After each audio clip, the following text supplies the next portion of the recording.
Wabarakatuh. Alhamdulillahirabbil alamin. Puji dan syukur marilah kita panjatkan kehadirat Allah Subhanahu wa taala. Mudah-mudahan kita semua mendapatkan rahmat, ampunan, keridhaan dan bimbingannya. Amin ya Allah ya rabbal alamin. Allah bersalawat kepada Nabi. Allahumma shalli ala sayyidina Muhammad wa ala sayyidina Muhammad. Semoga sampai kepada para sahabatnya, keluarganya, hingga kepada kita selaku umatnya, dan mudah-mudahan kita mendapatkan pertolongan syafaatnya. Amin ya Allah ya rabbal alamin. Nah, berjumpa kembali bersama Bapak Muhammad Basadili ya. Pada kesempatan kali ini kita akan lanjutkan pembelajaran jarak jauh ya. Bisa diakses di rumah ya. Kita akan lanjutkan pembelajarannya mengenai sistem perkembangbiakan pada tumbuhan. Nah, untuk kemarin kalian sudah mempelajari itu perkembangbiakan pada tumbuhan ya, secara vegetatif ya. Nah, kali ini kita akan bahas secara generatif. Nah, dalam artian yaitu perkembangbiakan pada tumbuhan dengan adanya proses perkawinan ya. Nah, tentunya di sini berhubungan dengan alatnya yaitu bunga, prosesnya penyerbukan dan pembuahan ya. Oke. Kita lanjut. Nah, di sini perkembangbiakan secara generatif ya, yaitu adanya sel sperma dan sel telur yang mengalami pembuahan atau fertilisasi sehingga terbentuk embrio yang tersimpan di dalam biji. Nah, biji dapat tumbuh dan berkembang menjadi tanaman baru. Nah, sifat dari keturunan dapat diperoleh dari kedua induk, sifatnya bervariasi. Jadi untuk tanaman dari hasil perkembangbiakan secara generatif ya, itu secara normal ya, itu berarti si bijinya itu kalau nanti tumbuh dia itu akan memiliki sifat yang bervariasi ya, tidak akan sama dengan induknya ya, itu ya. Kemudian di sini prosesnya dimulai dari penyerbukan, fertilisasi ya, kemudian pembuahan dan penyebaran bijinya. Nah, ada pertanyaan, di manakah letak sel kelamin tumbuhan? Bagaimanakah tumbuhan? Bagian tumbuhan apa saja yang terlihat dalam perkembangbiakan? Oke, berarti kita harus mengobservasi ya. Oke, nah di sini tentunya pada bagian bunga ya. Jadi di sini bunga itu merupakan atau dikatakan salah satu organ tumbuhan itu sendiri yang berfungsi sebagai alat perkembangbiakan secara generatif atau bisa disebut secara seksual ya, itu generatif.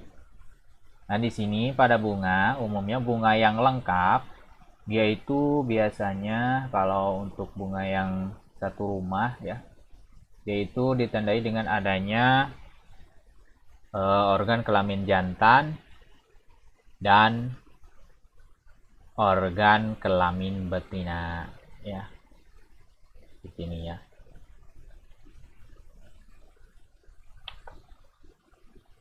Bisa kita lihat di sini, ternyata di sini organ kelamin jantan itu kita sebut ya dengan bahasa Indonesianya itu benang sari ya. Dan bagian-bagiannya kalau untuk yang organ kelamin betina yaitu putik dan bagian-bagiannya sampai ke bagian ovarium dan bagian bakal biji. Nah, di sini ya ada nama-namanya ya, bagian secara morfologis ya. Mulai dari tangkai bunga ya di sini sampai dasar bunga. Di sini dengan bahasa ilmiahnya dan bahasa Indonesianya. Kita lihat di sini ada sepal, petal ya. Sepal itu kelopak ya. Kalau petal itu mahkota. Nah, kalau ini reseptakel yaitu dasar bunga. Nah, kalau pada bagian ini ya, ovarium di sini terdapatnya opul ya atau bakal biji ya. Kemudian di sini untuk benang sari dia adanya kepala sari tangkai sari ya. Sebutannya di sini keseluruhan adalah benang sari. Kemudian untuk putik di sini dimulai dari kepala putik, tangkai putik ya, sampai kepada bagian ovarium ya. Nah, di bawah tangkai putiknya. Nah, di sini yang menggembung ya di sini.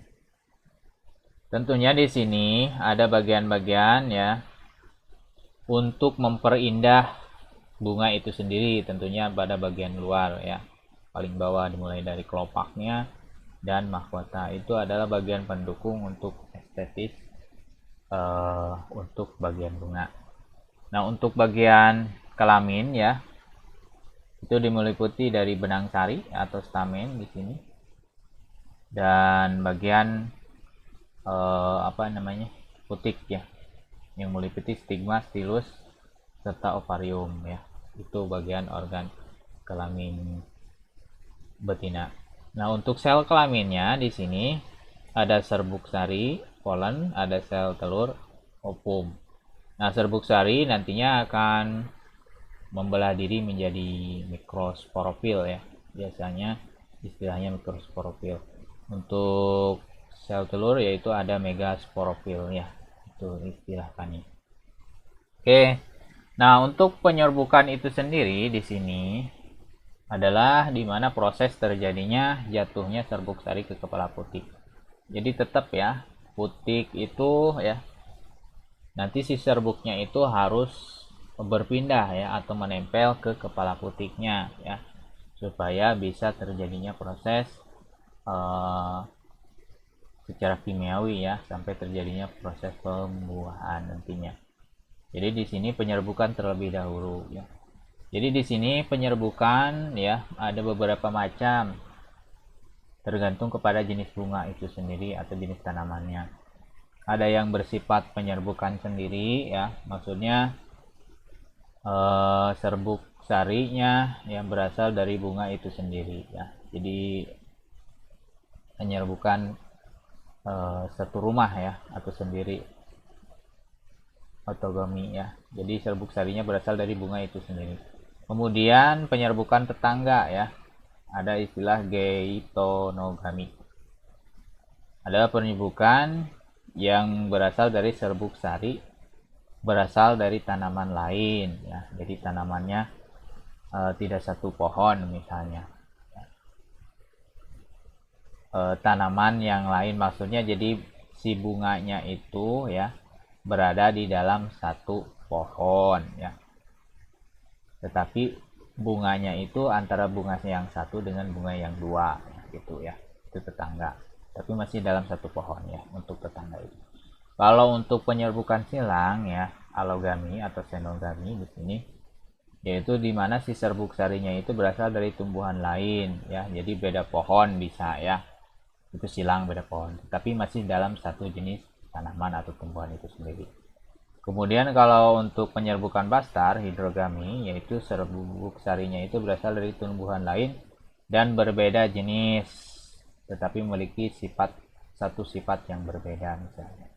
Itu yang dinamakan dengan penyerbukan bastar. Nah, jadi di sini untuk macam-macamnya ya kurang lebih ada 4 ya, berdasarkan penyerbukannya ya, berdasarkan macamnya. Tapi di sini untuk jenis perantaranya ya kurang lebih ada 5 ya. Yang pertama yaitu dengan bantuan angin, anemogami ya. Contohnya bunganya kecil ya, seperti pada tanaman jagung ya.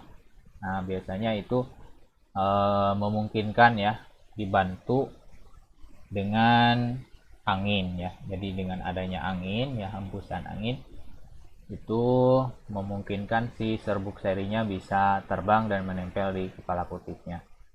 Kemudian entomogami yaitu dengan bantuan lebah ya. Ini sangat jelas sekali ya, ini bisa terlihat, bahkan ini saling menguntungkan ya kalau terjadi interaksinya. Bisa dikatakan itu simbiosis mutualisme ya. Ada yang mengatakan seperti itu ya. Itu kalau dilihat dari kedua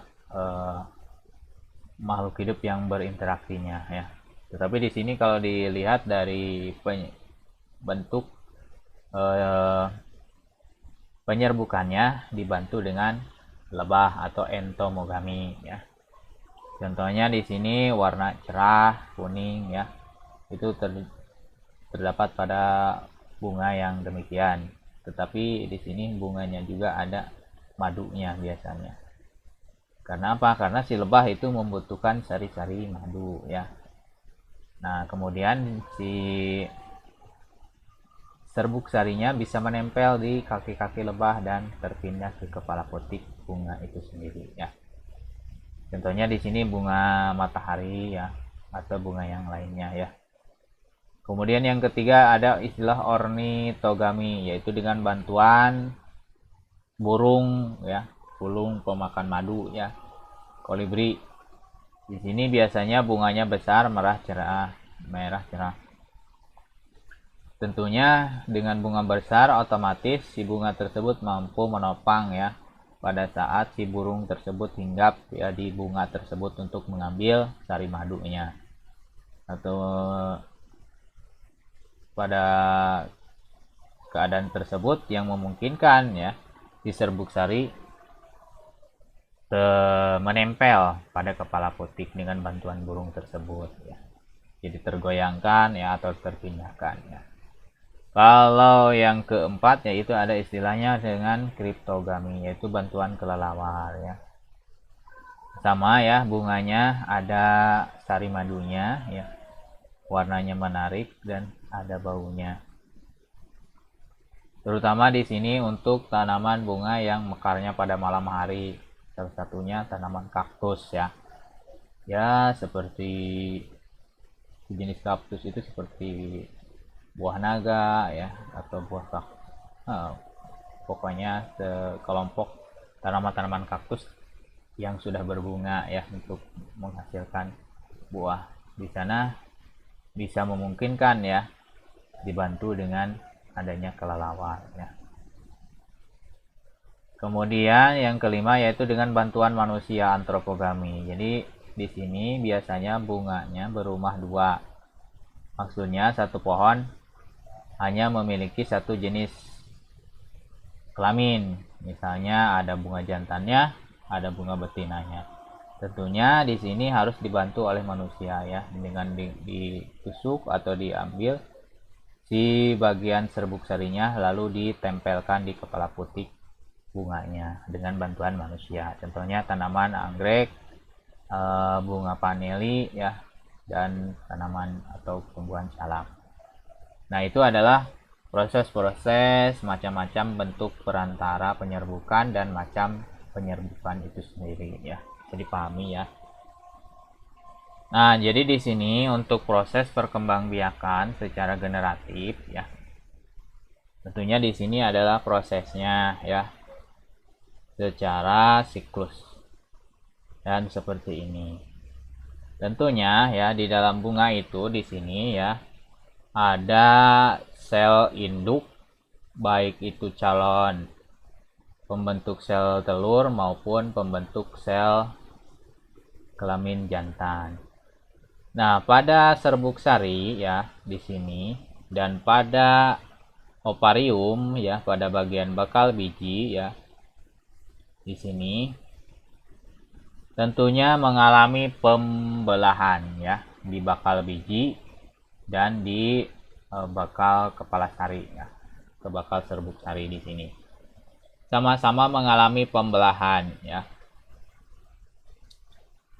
Nah, sehingga di sini dihasilkan ya pada kepala sari. Nah, di sini ada sel induk mikrospora ya, sel induk serbuk sari yang sifatnya diploid atau 2N. Nah, si mikrospora ini membelah diri secara meiosis untuk menghasilkan mikrospora yang setengah ya, setengah atau 1N, setengah jumlah kromosomnya. Kemudian di sini mikrospora membelah secara mitosis menjadi gametofit jantan ya, atau serbuk sari yang haploid ya. Nah, sedangkan pada bakal biji juga ya di sini diistilahkan megaspora ya. Membelah sama secara meiosis untuk menghasilkan di sini 4 sel megaspora, tetapi yang bertahan hanya 1 sel megaspora. Sel megaspora juga akan membentuk gametofit ya, membelah diri secara mitosis menjadi gametofit betina ya, atau megaspora yang membentuk sel kelamin betina ya. Kemudian gametofit betina ini ya membentuk atau membelah diri secara mitosis 3 kali berturut-turut. Tetapi pembelahannya itu ya tidak diikuti dengan pembelahan sitoplasma ya, atau yang disebut dengan karyokinesis. Dihasilkanlah 8 inti yang akan tumbuh menjadi 1 ovum, 2 sinergid, 3 antipoda, dan 2 inti polar atau kandung lembaga sekunder. Nah, di sini ya. Nah, jadi tadi megaspora ini ya berkembang menjadi gametofit betina ya, dan membelah diri 3 kali ya berturut-turut menjadi 1 ovum di sini ya, 2 sinergid, 3 antipoda ya, dan 2 inti polar atau kandung lembaga sekunder ya. Itu khusus untuk pada bakal biji ya. Sedangkan pada serbuk sari di sini sama, serbuk sari juga mengalami pembelahan secara meiosis untuk menghasilkan mikrospora yang haploid ya. Berkembang menjadi gametofit jantan ya. Nah, tetapi di sini membentuk 2 jenis inti sel ya. Nah, di sini. Jika serbuk sarinya ya sejenis dengan si putiknya di sini, maka akan terjadinya pembentukan bulus serbuk sari. Sehingga di sini pada inti sel mikrospora ya pada serbuk sari tadi ya akan mengalami pembelahan ya menjadi pembelahan inti secara karyokinesis. Jadi terjadinya pembelahan intinya ya. Jadi selnya tetap 1, tetapi inti selnya menjadi 2 bagian ya, atau 2 jenis. Ada inti sel inti generatif dan inti vegetatif. Nah, sedangkan untuk inti generatif atau inti seksual ya, dia itu membelah menjadi 2 inti, yaitu ada sperma 1 dan sperma 2 ya, seperti itu. Nah, jadi di sini dari serbuk sari atau mikrospora tadi ya membelah diri menjadi inti vegetatif dan inti generatif ya di serbuk sari ini. Nah, pada inti selnya itu serbuk sari yang udah masuk ya ke dalam ini ya saluran kepala putiknya itu melakukan pembelahan secara karyokinesis ya. Berarti pembelahan yang tidak disertai dengan pembelahan sitoplasma. Jadi dihasilkanlah inti sel vegetatif dan inti sel generatif. Ya. Kemudian inti sel generatif ini membelah diri ya menjadi inti sel generatif 1, inti sel generatif 2, atau inti sel sperma 1, inti sel sperma 2. Nah, untuk inti sel vegetatif dia itu hanya bergerak mengiringi ya sebagai pemandu jalan untuk masuk ke saluran ini ya, tangkai putik ya, dari kepala putik ya. Masuk di sini dengan bantuan ada secara kimiawi ya, dengan adanya gaya adesi ya. Dimana gaya tarik menarik antar berbeda partikel juga ya. Dan beberapa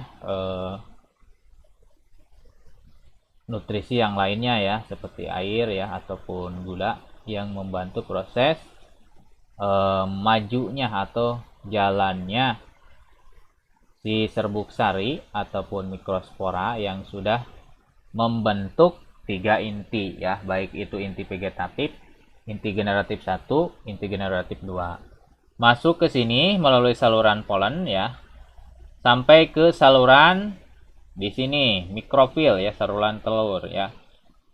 Tentunya di sini untuk inti sel vegetatif dia itu akan tereduksi hilang ya kalau sudah sampai ke sini ya. Dia itu hanya memandu jalan.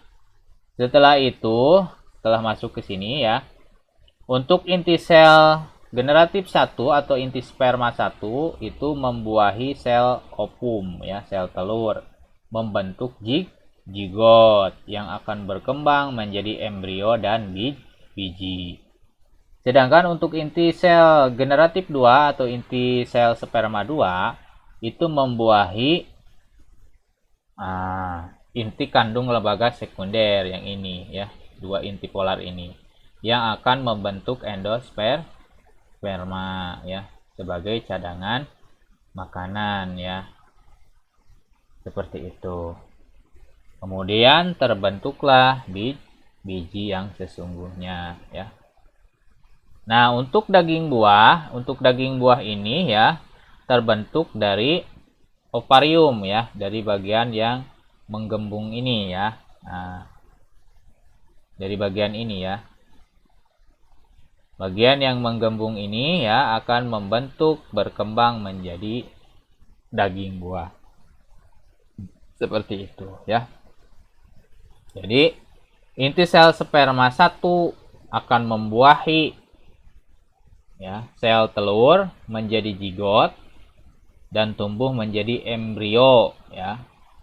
Setelah itu embrio akan berkembang menjadi biji ya, bakal biji. Kemudian inti sel yang kedua ya, inti sperma 2 atau inti generatif 2 membawahi inti kandung lembaga sekunder ya, sehingga membentuk endosperma bersifat triploid atau 3N ya, yang berfungsi sebagai cadangan makanan. Kemudian struktur gabungan dari embrio embrio ya sebagai calon biji ya, inti biji, kemudian endosperma sebagai cadangan makanan dan selaput biji ya yang melindungi biji itu akan bergabung ya, membentuk satu kesatuan menjadi biji seperti itu ya. Nah, mungkin sampai situ saja ya. Mudah-mudahan penjelasan ini secara ringkas bisa Anda pahami bahwa kenapa dalam pembuahan pada tanaman berbiji ini ya disebut pembuahan ganda karena terdapatnya 2 inti sel generatif atau sel sperma yang membuahi sel telur dengan dan yang kedua membuahi inti kandung lembaga sekunder ya. Jadi otomatis dinamakan dengan pembuahan ganda. Seperti itu. Bisa dipahami ya. Oke, sekian dulu dari Bapak pembahasan hari ini ya. Mudah-mudahan bisa dimengerti. Oke, silahkan kalian kerjakan. Di sini ada aktivitas 2.2.3 ya di bukunya. Kemudian persiapkan alat dan bahannya. Dan silahkan kalian lakukan kegiatannya. Oke, sampai jumpa di lain waktu dari Bapak. Wassalamualaikum warahmatullahi wabarakatuh.